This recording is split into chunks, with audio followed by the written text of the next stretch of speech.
Welcome to the Recovered Podcast, episode 1457, where we delve into the complex and often debilitating emotion of shame. Shame can be a significant barrier to healing, often fueling the isolation and fear that many individuals face when navigating their journey towards sobriety. In this episode, we explore how shame differs from guilt and how it can undermine the self-discovery and emotional growth necessary for building lasting resilience. Tonight, we talk about shame. The Recovered Podcast is a self-supporting community. If you are enjoying the show, we would love for you to consider becoming either a sustaining partner or an episode sponsor. Just tap this sustaining partner link in the show notes to join the community. I'd like to recognize this week's sustaining partner. It's Nicole. If you'd like to become an episode sponsor, now just tap the episode sponsor link in the show notes. Your support keeps us online and available to the new person in recovery. So Tina, Helen, and Dana, this episode is for you. All right, let's start the show tonight. My name is Mark, and every night my name is Mark, and along with me is Matt, Dave, and Tony. How are you people? Doing good, Mark. So pull up a couch and join us on this journey called life.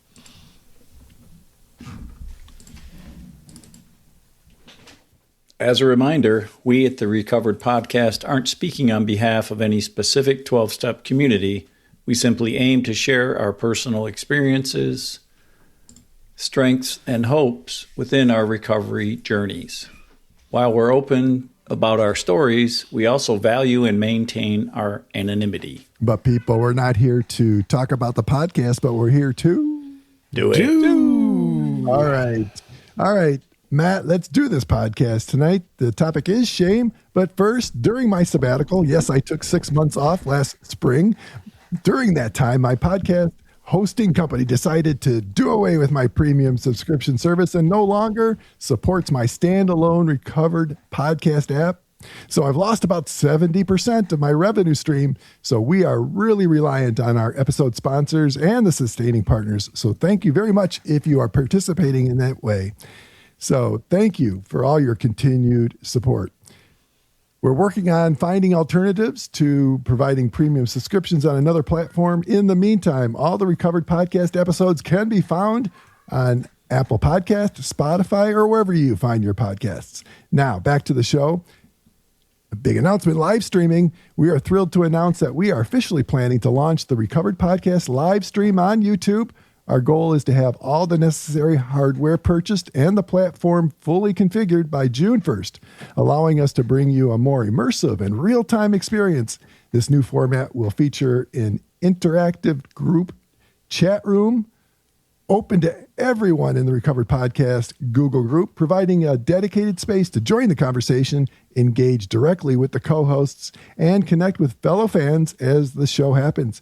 If you want to be part of these live discussions, make sure you sign up for our Google group today. I'll be sharing the exact details on how you can join a little later in the broadcast. Our discussion highlights, here we go. Our discussion tonight highlights the transformative power of walking the path of the 12 steps to replace the heavy burden of shame with a foundation of mature, serene confidence. By enlisting the support of a sponsor and engaging deeply with a recovery community, listeners, you can learn to transform past trials and feelings of inadequacy into a source of hope for others. Join us as we examine how practicing virtues like honesty, humility, and patience can help turn setbacks into opportunities for spiritual progress and lasting connection. All right, coming to you first, Matt. That's the opening statement. That's the monologue. But what's your first thoughts when this topic of shame came your way? What came first in mind for you? That I'd have to talk about it, and I'd have to think deeply about what shame is versus guilt. And then I tried to think about were all the things that I had shame about, that I had to make amends over. Do I still have shame? It just was, all these painful things were just flying back into my head. All right. Well, let's try to talk about that through the course of tonight, and maybe we can alleviate some of that angst. How about you, Dave? Your thoughts on this topic of shame? Yeah. Similar, I like when this topic came up, I was like, oh shoot, I wish I was on a different week, man. I decided this shame thing, but, that's that whole feeling that I'm defective, that I'm not worthy, and shame can be really powerful too, right? Like that cognitive thing where, like the shame literally will derail you, right? It'll like make you shut down completely where you want to like forget about a complete incident that happened that you're shameful over, and you just like put it in the back of your mind and you want to lock it there and never let anybody ever see it. How about you, Tony? It's good to see you again. Welcome to the virtual studio. Thanks. Hey. Happy anniversary, Mark. Thank you very much. What do you got for shame? Shame it was the main reason that it drove me into isolation and kept me from really being honest with anyone, especially myself, because as Matt mentioned, I just blocked out all those terrible things, and it was a gateway to insanity for me. I'm grateful to be away from it. Matt, when I first came in the program, I was overloaded with shame. I felt so shameful that alcohol had become my master, made me do things I didn't want to do, and then I couldn't leave it alone. And there was never ending cycle. And so I was stuck with it. I was stuck with it in my head. And I was also kind of ashamed of being an alcoholic, that idea and coming to grips with being an alcoholic. I felt shame around that, because that's not what I wanted to be. That wasn't the parent I wanted to be. That wasn't the husband I wanted to be. It wasn't anything like that. And I felt shame because I thought I was doing something wrong. I felt like I was defective or there was something wrong with me. And so that's why it was so freeing to come into the rooms of Alcoholics Anonymous and hear your stories. Hear you talk about how, it's not that I'm a bad person. It's because I have a disease. It's because I have this thing that alcohol, when it goes into my body, I metabolize it different than normal people. And that when I drink, it kicks this allergy into gear and I want more. And that explained a lot to me. If you would have told me it was only, you just needed to work harder at it, that would have been probably a death sentence for me. But the fact is that no, you have this disease and you need to let go and you need to let God, and you just need to stick around and stay inside the herd. And so I did that. Now shame still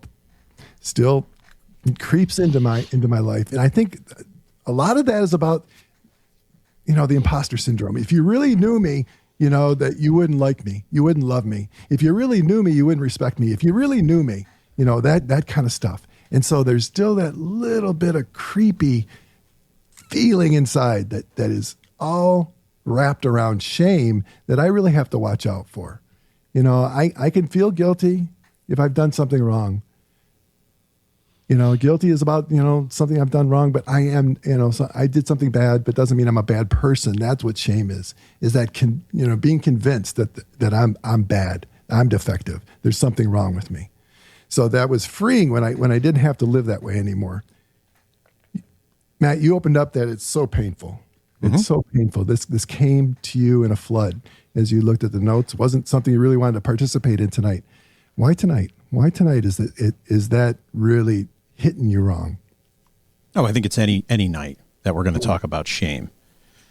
You talked about the feeling of defectiveness, and that is really where shame comes in. I remember early on listening to this podcast, driving home from work, and you went to Russ and you said, Russ, how you doing? And he said, living sober. And I was so angry at that response of like, I got to live sober. And it hit me in such a way that something was wrong with me, that I now had to live sober because I had a problem.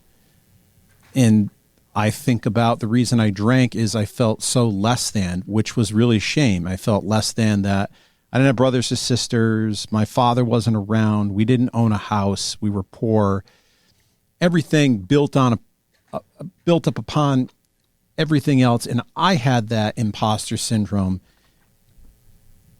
and everything was wrong about me, and I just wanted to put my head down and have nobody notice me. And if I had to be around, I had to lift myself out of that, which is where alcohol was the solution to that. Put yourself so that nobody can notice me, nobody can see me. Boy, that's isolation. And isolation is where I did my drinking at the last place. That last stop on the alcoholic train that I was on was a car that was empty except for me and my body, me and my bottle, and that was all that was left of me. And when I heard that, I'm living sober, I hated living sober. That's why I drank, and so I had to learn a new way of living, and that's what the 12 steps is all about. Dave, you talked about that this is so powerful, that this concept, this topic of shame is so powerful. Tell me more about that. Expand on that, this powerful emotion of shame. Yeah, I mean, I think that, you can end up getting so shameful at some things that you do that, your mind just won't even let you deal with them, right? You could just like crawl into a hole, it kind of defies all logic. Not just alcohol. See, when we talk about, this is one of the reasons why I kind of had an issue with this topic is that, I don't have so much shame over the stuff that I did when I was drinking, because when I came in here, you guys said I have a disease, and I'm like, okay, yeah, I have a disease, I'm good. I can crawl into the guilt side of it and everything, or I can be ashamed of, some of the things that I've done and everything. But that word shame just, for me, kind of, it goes more back into like my childhood where something happened to me that, shouldn't happen to little boys. And, I was so ashamed of that I stuffed that. I didn't talk about that for like 20 years. Right. Yeah. And sometimes we can have that happen to us with some of the things that we do out there where we literally go into like a cognitive shock where we just hide that thing and we just bury it down in there. And then, good Lord, all of a sudden you start doing a 4-step and some of that stuff start popping out and stuff, so that's kind of what I was referring to there. Tony, you opened up talking about shame and isolation, and you also talked about being honest. Talk to me about being honest. How is that virtue something that helps you regarding shame? The getting the courage to really look at myself from an objective point of view and look at the things that I did and all the harm that I had done to everyone around me, including myself. And digging into this surrender topic and this finding hope at the very bottom of my using, and being able to come back from that, to combat the shame, to realize that I am enough and I do deserve this. And, the people in the program and all the folks that came before me helped me understand that. I mean, I was so busy hating myself, I could barely listen to anyone. And those old timers and folks that came in right when I did, we all banded together to try to get better. I'm not unfixable, and shame makes me feel that way, that I'm broken to the point of no point of even trying. Why would I? Because I'm not worth it and I don't deserve it. And that's my disease talking, and that is dangerous. And it's, like I said, it's a real mind fuck. All right, Matt, let's jump into the notes here. And the first one up is really a reiteration of some of the things that we've already talked about, but I would like you to expand on this. So how does this heavy burden of shame, right? And we've been talking about shame, and we all kind of are long-faced right now. This topic of shame can really, it's serious. It is serious and powerful, like Dave talked about. But how does this heavy burden of shame create isolation for you? What's been your experience? It causes me not to be seen by anyone. I think this is really about, if I can keep my head down and you don't notice me, you can't hurt me. So I'll isolate to avoid somebody hurting me. And the sick warped reality is I end up doing more harm to myself than you could do to me. It really is about the isolation. It's also, I don't want somebody to point their finger at me and tell me I'm doing something wrong, like drinking too much. So if I drink by myself, nobody's going to criticize me. You know, Matt, I had this moment today where I was really dealing with being rejected. Had been having these email conversations with a client of mine, a good client of mine. And I could tell that there was a real distance going on here. There's a big bid letting coming up this next month, and usually we partner up, and he was keeping me at arm's distance. So I knew that I needed to talk to this person face to face. You know, there's different levels of communication that are appropriate. You know, texting is one level, and emailing is maybe another level higher. And then talking to a person is the highest form of communication. And I felt that this was serious enough that we needed to clear the air, and it wasn't going to happen over an email conversation. So I asked him direct, what's going on? What's happening? And he said, quite frankly, Mark, really upset with the performance that you guys have been doing. Mark, you know, the past 2 projects, and he named the 2, they were all fucked up. And you know what I heard? I heard him say that I was all fucked up. And initially I felt I took this really personal. When really, and stepping back and maybe pondering what he was really saying, I had the ability to move past that and realize that this is just business. And this is actually a great opportunity. This is actually good news, right? Hearing directly from the client what is wrong, and we could talk specifically what went wrong on those 2 projects, that we can come to a solution and come together, because that's what we both want. He's looking for a partner, and he doesn't feel like he's had a partner in those past 2 projects. And I didn't really realize that. One I knew for sure. The other one I did not know. And so I said, and I came up with a solution that this next project, let's do this. We'll get on a Teams meeting and we'll collaborate in real time, so we don't have this back and forth and losing time, and then that becomes a problem. I'm assuming you understand what I'm talking about. Whereas if we work together and collaborate in real time, maybe we can come to a solution. And that was, you know, very warmly received, because that's what he wants as well. You know, he wants this relationship to work. And I said, you know, beyond that, let's elevate this one more. Okay, we're having this conversation. I want to bring my partners, my boss, come and along with my team, and we're going to come into your office and we're going to talk about this further. We're going to do this next little thing, trial run with the Teams meeting, and then we're going to come together and collaborate to see if this is working for you.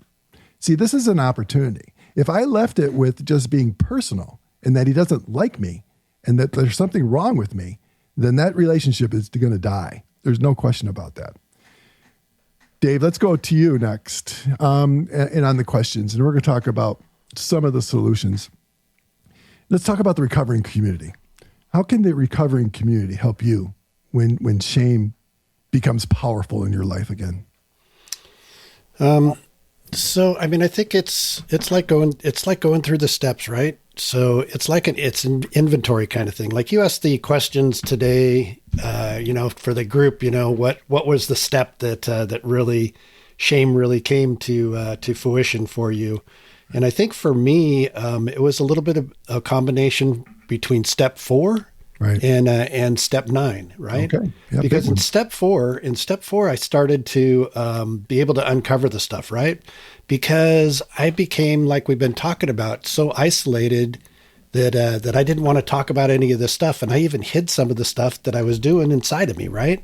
So when I got down and was able to sit down with the sponsor and go through inventory, he was able to pick out some other things that I couldn't see, you know, and that was very important for me. But for me, when it came to the shame part of it, you know, it wasn't until I started making amends, even making kind of an amends to myself, forgiving myself for some of the things that I had done, you know, that, hey, I wasn't this terribly worse person in the whole world. You know, I'm just going to go and eat worms somewhere, you know, because, you know, it can really take you there to where you really think you're worthless, right? Kind of like almost like false pride, right? Like the opposite side of pride, you know, where I'm so terrible, nobody, right?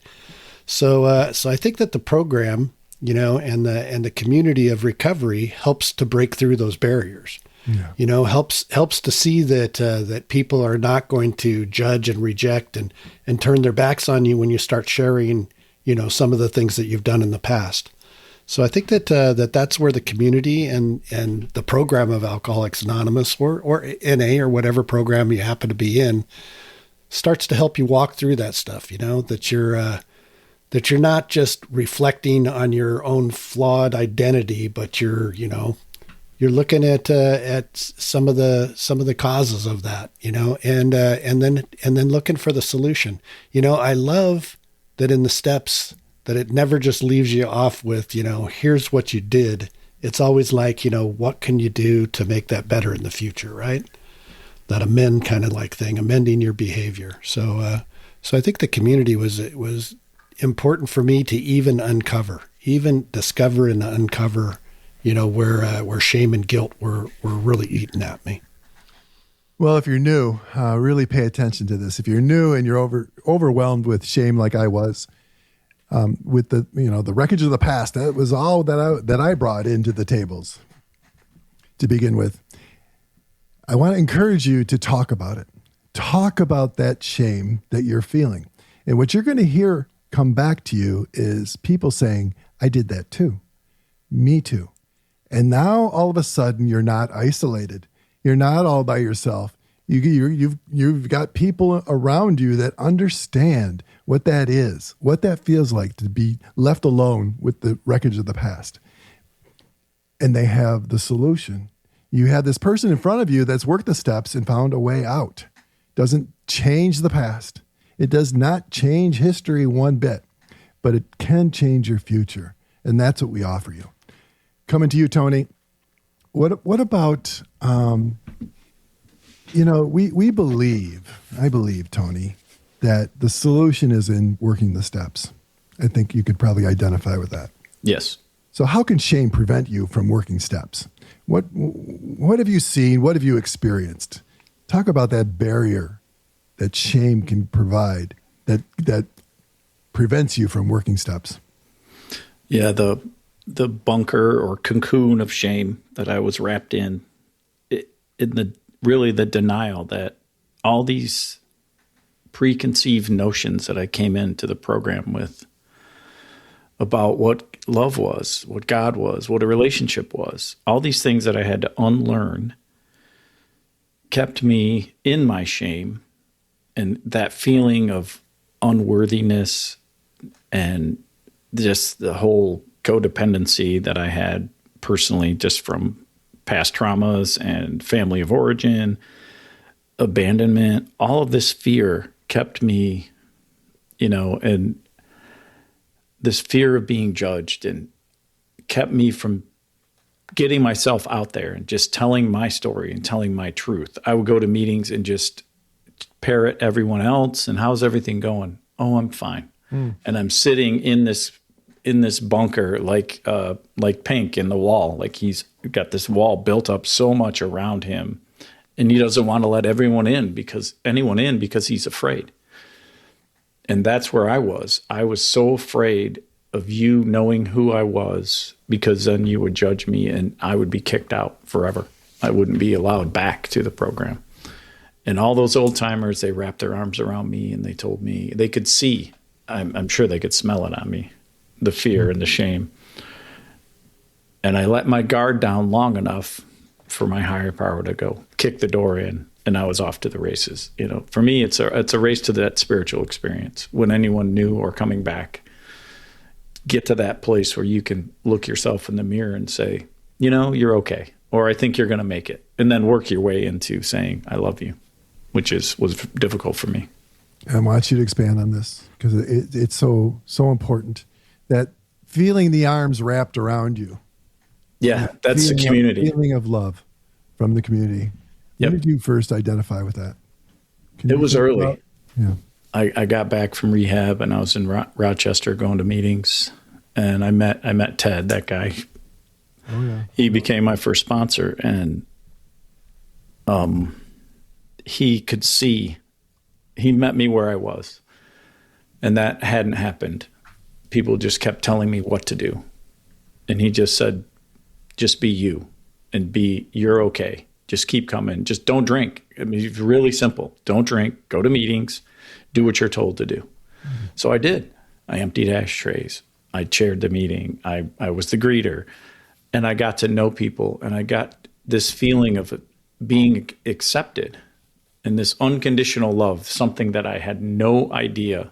Everything had something tied to it when I was out using. I worked at a bar. I mean, I was a bartender. And so this instant gratification and always putting on a show and being, a performer almost. And then I got to this point where I could just be me, and no one judged me. They didn't care what I did. They just wanted me to be sober. And I'd never felt that before, the feeling of unconditional love and acceptance. And it just rocketed me into this feeling that this could work for me. I could do this.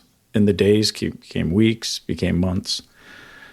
But it was so important to latch on to that. And I wanted more. It's a program of attraction.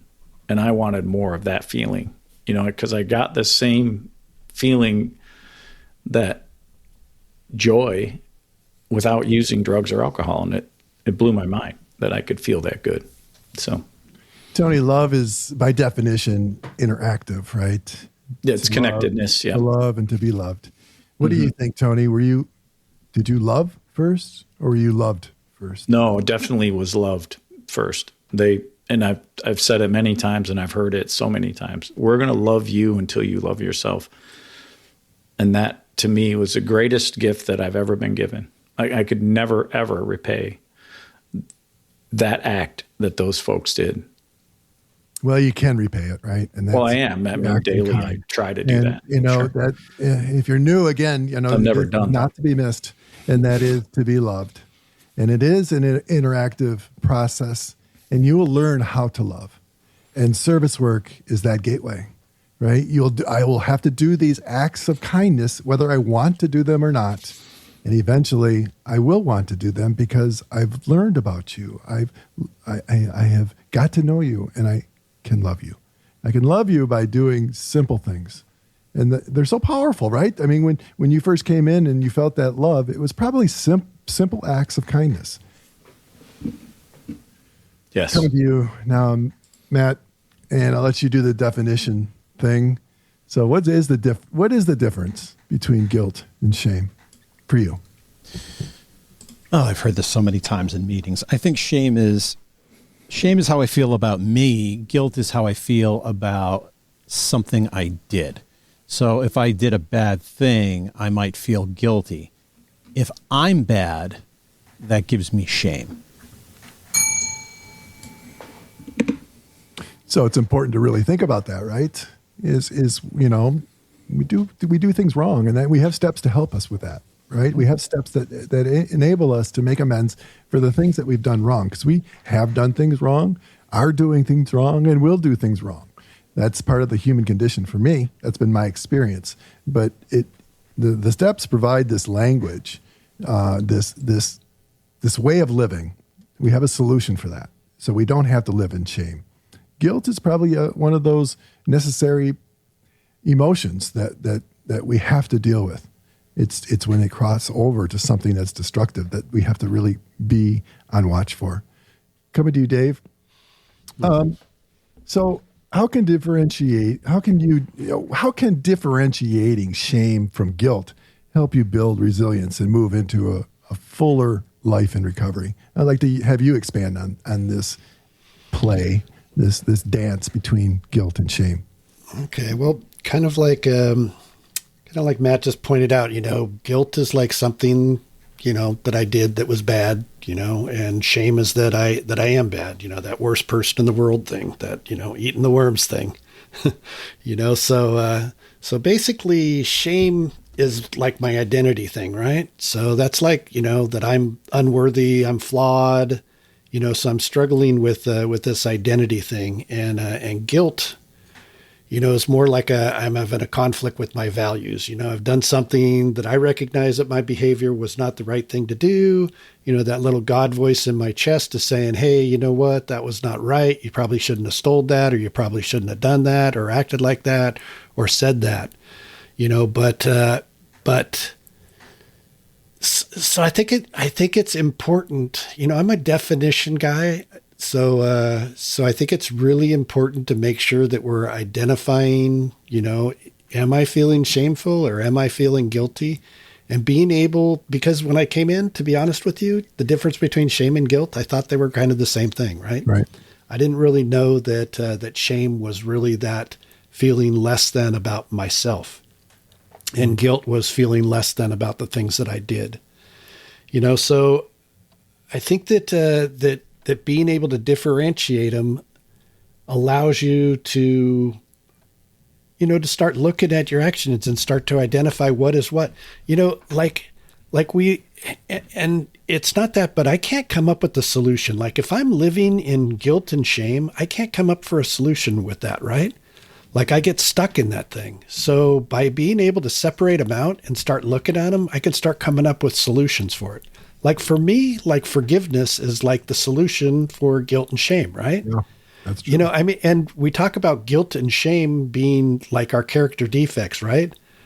But I think that in the case of when I walked through the program and I worked it with the sponsor and we went through inventories and I made my amenses and we got through the whole process, then those character defects of shame and guilt are not really the character. The character defect is if I don't forgive myself, that's my character defect when it comes to shame and guilt later on in the program as you mature in the program. So I think that being able to identify those two, and then being able to come up with an action plan that they kind of turn into a benefit for them. Not a benefit, but they an experience that can be helpful in the future, right? It's an opportunity. It's an opportunity for improvement, an opportunity to pass on my message to somebody else, an opportunity to share that forgiveness is the way to combat shame and guilt. No doubt.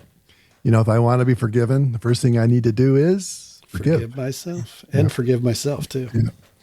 Tony, coming to you. And next, quite a few questions are all around solution because we've been talking about problem for quite a bit. Tony, I don't know about you. How is your self-confidence level coming in the program? It was a front. Yes. I was faking it. I had a lot of swagger, but boy, I was pretty insecure. All right, let's talk about these virtues of honesty and humility. Why don't you expand on those a little bit, and how can that help you with your self-confidence? Like simple explanations and kid stories and books and, Pooh Bear and Velveteen Rabbit and stuff like that. And the bravest thing that I've ever done is to ask for help. Yep. And that set the wheels in motion for me to be honest with myself, that I wasn't all that my best thinking got me, 2 DUIs in 6 weeks and sentenced to rehab, and countless encounters with people in a less than ideal state, and just lots and lots of mistakes. And really, and then to take away, the big moment was being able to separate my actions from my self-worth. What I did while I was under the effects of drugs and alcohol, that wasn't me. It wasn't who I am at my core. And I had to really rebuild that confidence in myself and rebuild my self-esteem. And getting some days under my belt, weeks and months, that was able to give me my self-respect back, where I could walk in and hold my head up and, not walk defeated. Because that's where shame wants me, and guilt and all of these negative emotions. And I had to build this positive image of who I was and what I could do. Like I could crawl out of the hole that I had dug myself into, and using the steps and working through all of these difficult emotions and seeing these people that I had damaged and hurt, and having to work through those feelings and make my amends and just be better. You know, that was the only way for me to get past all that was holding me back. You know, I think one of the most powerful acts of humility is to come into a room and say, my name is Mark and I'm an alcoholic, right? That is honest. That's humble. That's open. And that is the gateway to the solution. I have to be honest with myself and honest with you to say that I'm an alcoholic and I need help. Those are powerful words. Those are powerful actions. And they can lead to solutions to my problems. Coming to you, Matt, what about sponsorship? What about your sponsor? How has your sponsor helped you or your recovering community helped you with shame? Wisdom. They have often shared where they felt the same way, that they felt the way I did previously, or have walked me through. So my sponsor walked me through things. The old timers that I talked to are part of my extended crew. Sometimes answer my questions with other questions to kind of draw it out and coach me through it. It's mostly you talk to them and you find out you're not so unique. They've gone through similar things, if not the same thing, which is a relief. You don't feel so alone. And then they give you the guidance of here's what you can do to overcome it. And definitely guide you through the steps and what part of the program will help with this, who is the best person to talk to. Especially a sponsor first is that first person to open the door and give you a roadmap. And then from there, you can venture off on your own or work with other people. All right, Dave, coming to you. Let's talk about steps. You mentioned steps 4 and 9 as being big ones that helped you with the dealing with this emotion of shame. Why don't you expand on that a little bit? Or maybe 11, maybe 12, I don't know. But yeah, I think it's kind of like the whole thing, right? The whole deal kind of helps me with it, and I think that it starts out even more as much as the steps. It was allowing an honest, loving environment to share my stuff. So I think it became with the whole sponsorship, and one we talked about it, that I admitted where I was powerless and I couldn't do this thing by myself. And then eventually I started getting into the inventory. But by the time I got to step 4, I was already invested in my sponsor, right? I already trusted that he wasn't going to shun me. He wasn't going to cast judgment on me. So I think that that helped me to be honest. And we talked a little bit of honesty, how important that is. Be honest about what is some of the things that I had done in the past. And through that honesty and through that inventory, I was able to find out, where my character defects lied. But so I had no problem finding the places where I felt guilty about. But like I talked about a little earlier, it wasn't until I started into the amends process that I really started to see the shame, where it was, deep-seated inside of me, where I really felt I was a bad person. Because when we went through step 4, it was people I was a resentment against, and it was always because of some specific thing that I had done, right?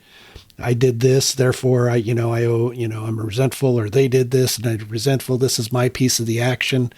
But the shame thing was the next layer down, the shame thing was what was hidden underneath all that stuff. Once I started getting those Greyhound buses out of the way in step 4 and step 5, and then looking at it in 6 and 7, and I started making that list, enough of that, first layer of skin was removed that I was able to see the shame that was sitting down below that.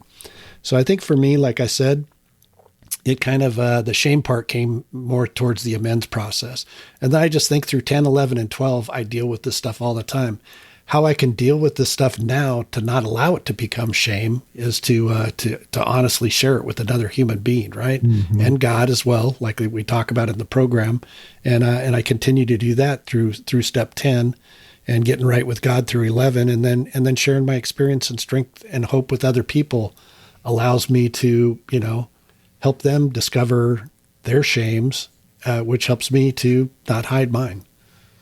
All right, Tony, Dave brings up that big topic of God. Let's talk about prayer. Prayer, how does prayer help you with this difficult topic of shame? When I when I ask for forgiveness, whether it's in a 10th step, 9th step, or just a one-on-one with my sponsor, my spouse, anybody, when I truly apologize for what happened, that act itself triggers for me this letting go and acceptance of what happened, knowing that, everyone plays a part in a situation, and there's nothing that's going to be perfect about anything, and that mistakes are made, and people accepting me for who I am, not what I do, and being willing to let all of it go and start over, or learn and move forward. When I know better, I do better. Those things strengthen my faith and make me trust this process. It is a process for me. Every day I have to do, I wake up with untreated alcoholism. What am I going to do? I've never been sober this long. And I have to go in with the hope that no matter what happens, I can be honest. And if I just go at things in an objective way, that everything will work out. And it can't be what I want. It has to be in God's time. Things are going to happen when they're supposed to happen, not when I want them to. And when I don't judge and I don't control, things work out a lot better. And that's where, when I ask for that pause to help let God into my life and to let things kind of go the way that they should, not the way I want them to, I lower my expectation, I heighten my acceptance. For me, it's a way of staying in the moment and kind of separating from my ego and myself, I guess. I'm not sure if any of this is making sense, but yeah, right on. And just really loving myself for who I am and just putting forth my best, the best that I can do. And some days, my sum, I'm going to give it my sum. And that's where I need to be, and give myself grace and the people in my life grace. That's where God helps me to just really be accepting of whatever happens. All right, Matt, the Recovered Podcast is really about the new person. I want you to think about the new person and talk to that person about shame and recovery.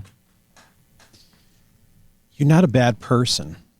You may think you are. You may think that recovery is not something that you're even worthy of.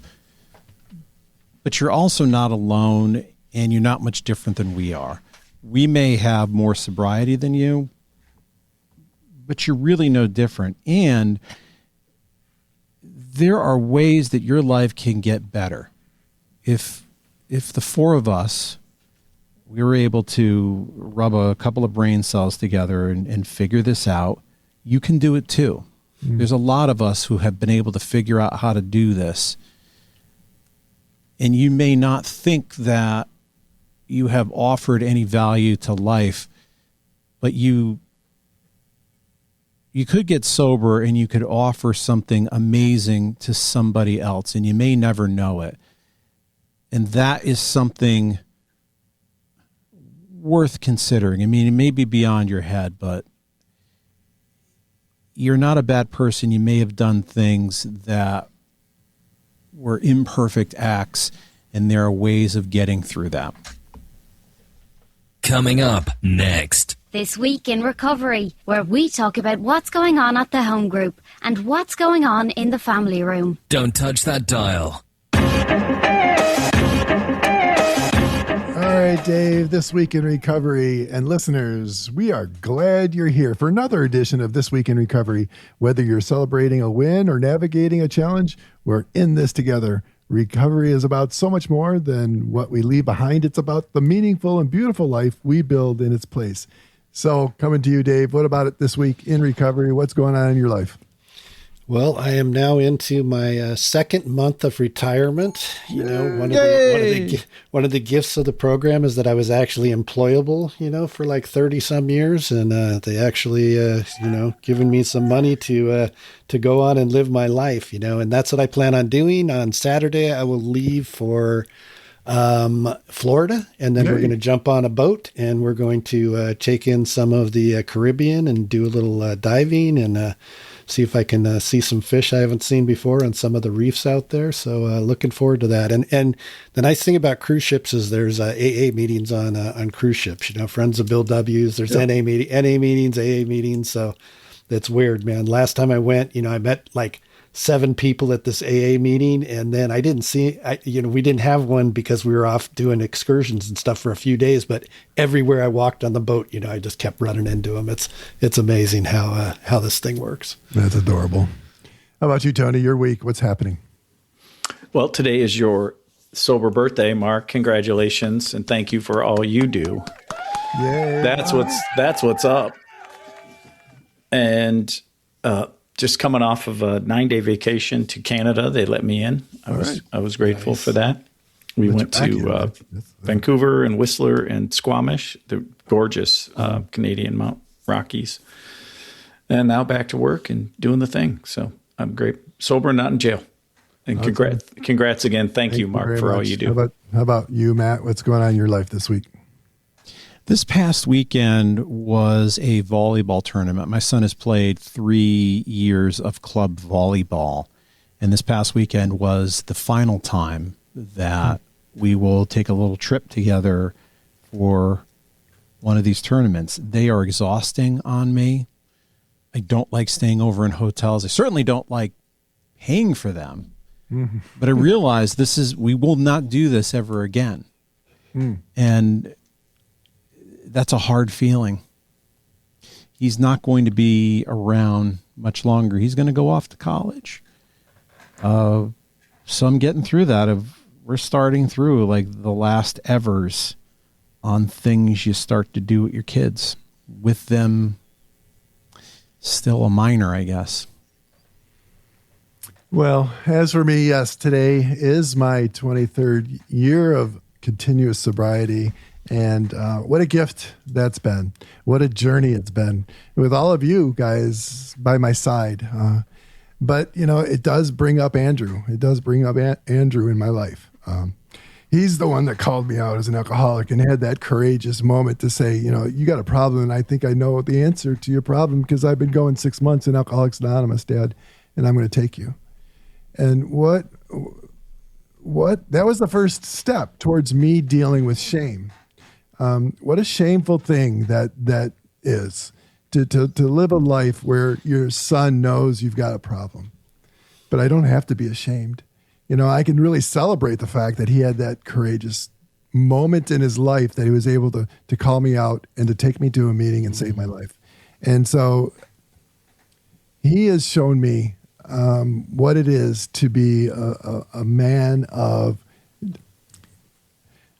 grace. Someone that is more able to forgive because I've been forgiven, more able to be kind and compassionate because you people were kind and compassionate to me. I have the ability to have a relationship with a higher power because you people showed me how that worked in your life. And for this, I am so grateful. And I don't have to live a life of shame anymore. I can be happy, joyous, and free, even in the darkest moments of my life. I could still be happy, joyous, and free. And even those dark moments that I experienced in recovery, I could find joy because you guys came up next to me and carried me when I just couldn't do it, when I just couldn't do it. So I had the ability to just let go and let you do it. I let you people come into my house.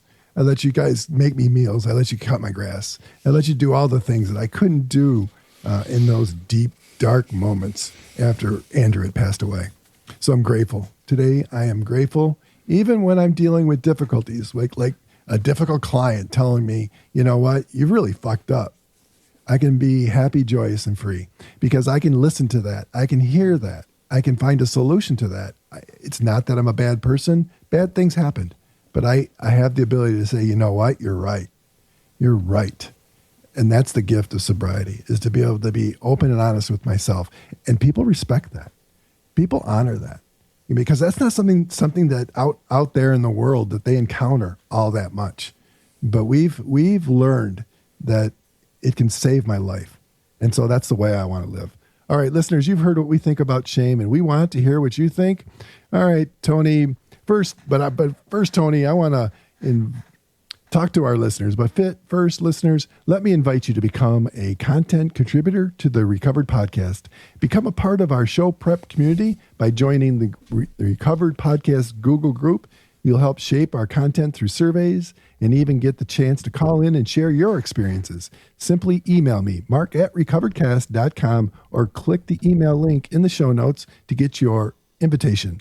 Now, we did ask our listeners this question, Tony, and the question is, what steps helped you cope with guilt and shame? What do you think came in number 1? 8 and 9. 8 and 9 came in second. 4 and 5 were the gateway for our listeners into dealing with shame, and we talked about that. All right, we do have phone calls, and our phone call segment is brought to you by our Recovered Podcast Sustaining Partners. Our Sustaining Partners are a big part in our self-supporting movement. This week, Nicole, she made her Sustaining Partner monthly donation. By the way, Nicole, you had sent me years ago, what do you call when you put crystals on a string and you hang it so light reflects through it. One of those things, a mobile, one of those things, a series of crystals on a string. It's been in my tree forever. And Nicole, we're getting in the process of moving. So I paid you honor and respect by making sure that light catcher comes with me. So thank you, Nicole, for being a sustaining partner and for being so kind to me. I really do appreciate that. Now, listeners, if you have experience with shame, well, we want you to call right now. If you'd like to join the conversation and add to the content of the program, call us right now or use the voicemail button found on our website at recoveredcast.com. If you use our podcast app, just tap contact and then tap call the show and leave a message. Call 734-288-7510. We'd love to hear from you. All right, Matt, coming to you with the first phone call, and this is a great friend of the podcast, Hannah, calling in from London. My name is Hannah, and my sobriety date is so long now, I actually had to look it up, partly because I'm not very mathematical. But AI just told me. So my sobriety date is September the 15th, 2014. Way to go. So that's 11 and a half years. I don't have a sponsor. You are my group, Mark and Hannah, and all your friends and comrades. The show has been an important, vital, crucial part of my staying sober. I started listening in early sobriety for a sense of community. It is my arm's length group because I'm in London and you guys are not. And even 11 and a half years on, I still feel that love and solidarity and support. And I enjoy telling, when people ask about my group, I enjoy saying, yeah, it's,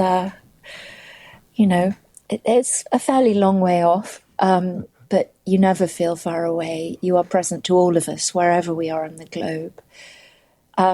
You've seen me through both my parents dying rather horribly, a baby in our family being desperately ill and having life-changing ramifications. You kept me not drinking. And even the happy stuff can be hard. We've just had puppies. They're 2 weeks old. The first week I was having no sleep at all. And I have really wanted a drink. I know people will say this is me being a dry drunk, but it's a halt thing. lack of sleep for the rest of my life has always made me want to drink. Anyway, I haven't had a drink. I'm not about to. And that is in large part down to you, my friends. So I haven't tuned in for a while. This is reminding me to tune in, and I will take great pleasure in doing that. And so much love to you all, and to all our sober or trying to be sober friends across the globe, in the whole world. It's an amazing thing you do. I love this show. This was not the short answer you wanted, was it? But it is no less. Doesn't have to be. Much love to you all. Oh, Hannah, thanks for bringing some class to this with that amazing English accent. You and I probably started listening to this show at about the same time because we have almost exactly the same amount of sobriety. Technology gets such a bad name, and there are a lot of evils in the internet. But man, this is such a good thing that we can have podcasts and videos, and it doesn't matter that you're in England and I'm outside of Hartford and Mark's in Michigan. That distance is closed, and we can share the message with each other. And there's the potential to do a lot more good because of that. And it is exciting and humbling to hear that somebody, at least as far away from me as somebody in Europe, is getting the same type of message I am. So cool. And Hannah, I'm so glad you're listening. Anna, and I love you so much. Really appreciate having a relationship with you over all these years, and it's been a great honor and privilege to be part of your life. All right, next coming up is an anonymous call coming to you, Dave. Here we go. Hello, Recovered Cast. This is Reed. I'm an alcoholic. Hey, Reed. And my sobriety date is September 24th, 2017. My sponsor is John O. And when I first got sober, I was driving 30 miles each day to and from work and had a lot of windshield time. And I used to listen to the Recovered Cast podcast on a regular basis and go all the way back through the old episodes. Oof. And it really helped me at that time because it helped fill that time in the car with recovery. And there's certainly a lot to learn about steps and some of the concepts that we discuss in this program. And RecoverCast helped me make sense of all that stuff when I was new. And I still listen when I get a chance, when I've got long trips in the car. And just have always appreciated Mark and the folks that are on the show. And it's really been something that's helped me a lot. So thanks for what you guys do. Thanks, Reed. Appreciate that. I love the way Reed starts out and he's like, here's my data sobriety. Here's my sponsor. Here's my home group. It's like, I like that. It's kind of like a little bit old school there. Yeah, me too. And, you reminded me of my early sobriety listening to things in the car. This is pre-podcast days, but on cassette tapes, right? I used to just drive around in my beat up old truck, putting cassette tapes in and just listening to these speakers, that were giving me all this information when I didn't know exactly where I was going, and I was floundering around there a little bit, so that was kind of my introduction to the group. And, Matt brought it up, how important, we think about stuff like podcasts and stuff like, Zoom meetings and stuff like that as, that's not the real thing. The real thing is sitting in a room eye to eye. But so many people that come on and share, through these calls that we get in and through emails and stuff, that this is like their first line of combating their disease, and need to have respect for that. Mark, congratulations on 23 years today. I know there's a St. Patrick's story there. I have one myself, so we're going to have to share that at some point. And, you brought up Andrew, and every time I'm on this podcast, I think about Andrew, even though I never had the opportunity to meet him because I didn't move here until about, 20 years ago. And I just didn't have that opportunity, but I've heard a lot about him. And, that's kind of how this podcast came about to be. So, it's a pretty amazing deal. And I just love that the first two callers are both, pointing out how significant this thing has been to their recovery process. So congrats. All right, coming to you, Tony, coming to you. Molly's calling in. Here we go. Hello, Recovered Podcast. My name is Molly W. I am from Plymouth, Michigan. Hey, Molly. My sobriety date is February 17th, 2019. My sponsor is Michelle B. And the Recovered cast has helped me stay sober because it gives me a direct line to the newcomer, and the newcomer and hearing them share has always helped me stay sober, and I hope it always will. Thanks for all you guys do. Thanks, and congrats on 7 years. I was first introduced to Recovered Cast by one of my sponsors, Clyde, and I had the honor of going to Mark's home. I don't know how many years ago that was. Congrats again, Mark. Yeah, thank you. What I tell newcomers is to share their story with honesty and openness, because your story will save someone's life. Yeah. And I've seen that happen, and I see that in you, and it's an honor and privilege to be your friend. And thank you again for inviting us into your world. And we do this all together. There's none of us could do this alone, and that to me was one of the greatest releases of my shame, was that I'm not alone in this, and that we're all God's children, and we can do this thing. So it's a great honor and privilege to call all you my friends. I don't take that lightly. And amen, brother. My group of friends, my tribe, pretty small, but it's filled with recovery people. I don't get a chance to see you guys face to face anymore, but it's such an honor to be able to gather on a Tuesday when I don't really want to do this. Because I've got so many things else I should be doing, right? No, there's nothing else that I should be doing than doing this right here, because it helps me. So I'm grateful for that. All right, so remember, abandon yourself to God and admit your faults, clear away the wreckage of the past, and give freely. God bless, and see you next time. Thanks, Mark. Thanks, guys.